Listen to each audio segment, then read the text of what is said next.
भाई संजय शर्मा जी, विकास राजपूत जी और हमारा भी अभी समर्थन करने वाले बड़े भाई अनिल शुक्ला जी की टीम और जितने भी संघ के पार्टी पदाधिकारीगण हैं उनका मैं अभिवादन करता हूँ, वंदन करता हूँ। और आज राजधानी चूंकि मैं यही रहता हूँ, स्वागत भी करता हूँ।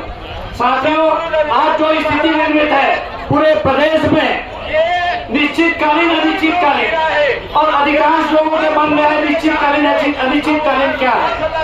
आप जैसा कि जानते हैं कि अनिश्चितकालीन आंदोलन हम एकाएक शुरू नहीं किए, लगातार वार्ता करते रहे, क्योंकि प्रदेश का शिक्षक वर्ग जो है वह लड़ाई लड़ने में माहिर है।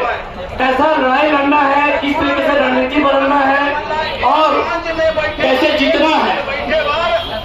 और आज इसीलिए हम लोग नियमित शिक्षक हैं, जिसपे सभी सुविधाएं आज हमको मिल रही है। और यह परिणाम सिर्फ आप लोगों के कारण है कि आप लोगों ने हमेशा हमारे ऊपर भरोसा किया और आप लोगों के भरोसे को हमने कायम रखा। लगातार बातचीत, 10 से 15 दिन तक बातचीत, ऐसी क्या परिस्थिति निर्मित हो गई कि आप अनिश्चितकालीन आंदोलन नहीं चाहते।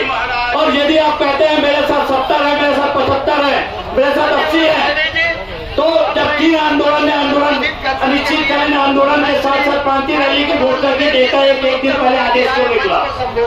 इसका मतलब यह है कि कहीं ना कहीं मुझे यह प्रतीत होता है कि कहीं आपका आंदोलन प्रायोजित आंदोलन तो नहीं था। 5 दिनों तक कोई निलंबन नहीं, कोई बर्खास्तगी नहीं, कोई आदेश नहीं।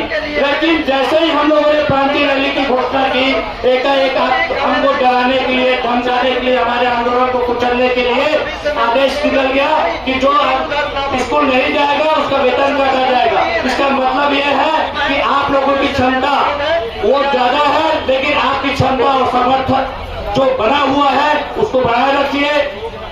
साथ ही साथ हमारा अनिश्चितकालीन आंदोलन में जिस तरीके से आप लोगों का सहयोग मिल रहा है यह जारी रखिए। और ये भी आपको हम भरोसा दिलाते हैं, एक चीज याद रखिए आप कि फिर से कोई मांग पूरी नहीं होती। एक कुशल रणनीति चाहिए, नियत चाहिए, और यदि नियत में खोट है तो कभी मांग पूरा नहीं होगा। और ये हुआ है, कहीं न कहीं हमारा मन साफ था। उन्होंने कहा कि हम घोषणा कर चुके हैं, हमारा नियत देखिए, हम उसी तिथि से अनिश्चितकालीन की घोषणा किए ताकि अच्छा माहौल बने, अच्छा दबाव बने। लेकिन सरकार तो समझी, लेकिन हमारे बीच के साथी मैदान छोड़ के भाग गए। तो कहीं न कहीं जो स्थिति निर्मित है इसको हमको समझना है। अपने स्कूलों में जाके जब भी हम लौटेंगे लोगों को समझाना है। और ये भी हुआ है पूरे आंदोलन के दौरान, क्योंकि हमारा कोई निश्चित जगह नहीं था, इसलिए बहुत सारे लोग भ्रमित होकर उनके पक्ष में गए।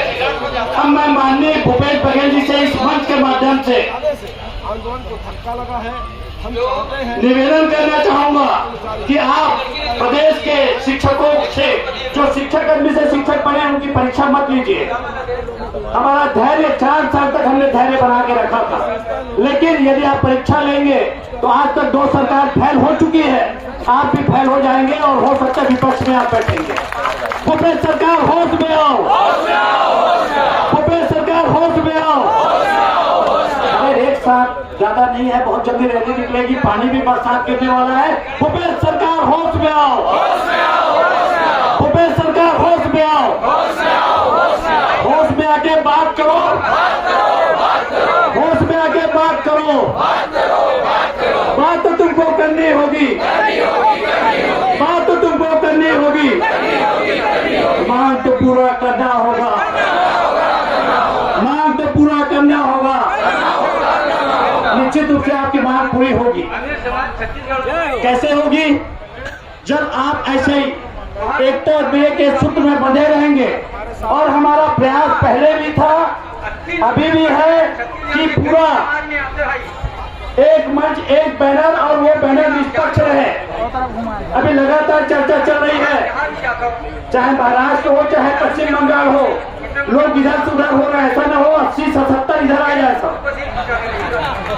80 और 77 के जो दावा दे रहे हैं वो सब के सब इधर आ रहे हैं। मनसा कल ही दिख गया, क्योंकि मुझे लगता है कि आम जो शिक्षक है, आम अधिकारी है और आम जो कर्मचारी है वो अनिश्चितकालीन आंदोलन चाहता था। लेकिन ऐसा संदिग्ध तरीके से आंदोलन समाप्त किया गया।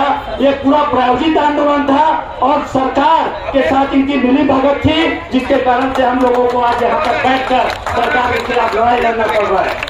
यदि आपकी नीयत सही रहती तो आप निश्चित रूप से मान के चलिए, कंधे से कंधा मिला के चलते और आंदोलन निश्चित रूप से बहुत जबरदस्त तरीके से प्रभावी आंदोलन था, निर्णायक आंदोलन था। लेकिन मैदान छोड़ के भागने की जरूरत नहीं है। प्रदेश के शिक्षाकर्मी हमेशा अपनी कुशल रणनीति के नाम से जाने जाते हैं और अपनी रणनीति के कारण से ही कई बार ऐसे मौके आए, चाहे 2002 का आंदोलन हो, चाहे 2011 का आंदोलन हो, चाहे 2012 का आंदोलन हो, चाहे 2017 का आंदोलन हो, सभी आंदोलन बड़े और ऐतिहासिक रहे और परिणाम देने वाले रहे।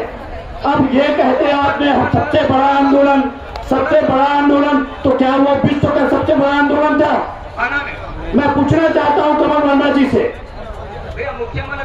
हमारा जो आंदोलन है, हमारे लड़ने का जो तरीका है, वह निश्चित रूप से चाहे आम शिक्षक हो, चाहे ब्लॉक अध्यक्ष हो, चाहे जिला अध्यक्ष हो, चाहे प्रांत अध्यक्ष हो, वो गुरिल्ला वार करता है और रणनीति बदलते रहता है। और ये रणनीति बदलने के कारण से सरकार भी कहीं न कहीं हर जगह फैल हो जाती है। अभी आप देख रहे होंगे 3 से 4 बार पुलिस प्रशासन आ गया, किधर जाओगे, क्या जाओगे, कहाँ बैठोगे। तो कहीं न कहीं हमारे अंदर में जो जोश है, जो उमंग है, उसको हमको बढ़ा के चलना है। और आप भरोसा रखिए, हमको आपकी भी चिंता है कि ऐसा कोई भी काम हमसे ना हो, और आप अपेक्षा भी बना के चिल रखिए जो हमारे साथियों को दिक्कत पैदा करे। और हमारे मन जो है बहुत क्लियर और साफ है, नियत भी बहुत क्लियर और साफ है कि हम चाहते हैं हमको दिए और एचआरए मिले, और सिर्फ दिए और एचआरए ना मिले। इसके साथ साथ और हमारी बहुत सारी मांगे हैं। प्रथम स्थिति से सेवावधि की गणना, सहायक शिक्षकों के वेतन विसंगति, और हमारा पेंशन भी अभी तक लटका हुआ, हर चीज लटका पड़ा हुआ है। पता नहीं है सरकार गूंगी, लगड़ी, बहरी, पता नहीं किस टाइप की है सरकार, ना कुछ सुनती है, ना कुछ बोलती है, ना कुछ करती है। अब ऐसे सरकार से हमको लड़ना है। हमारे लिए आने वाला 1 वर्ष बहुत महत्वपूर्ण है और इस 1 वर्ष में हमारा प्रयास है। मैंने कल ही बस्तर के लाइगर, क्या बोलते हैं, लाइगर और अंबागढ़ लाइगर, उससे बातचीत किया। आइए आप लोग सभी शिक्षकों का एक मंच बनाते हैं।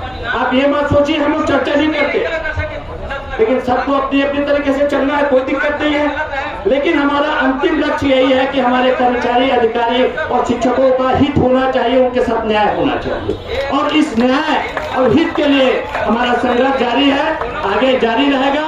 आप लोग भरोसा रखिए, विश्वास रखिए, ऐसा कोई काम इस मंच में नहीं होगा जिससे आपको सर झुकाना पड़े। हमको सर उठा के चलना है, क्योंकि हमारा नियत साफ है, हमारी सोच साफ है, और ये प्रमाण है हमारे पास कि हमने कई सारे उपलब्धियां दिलाई हैं।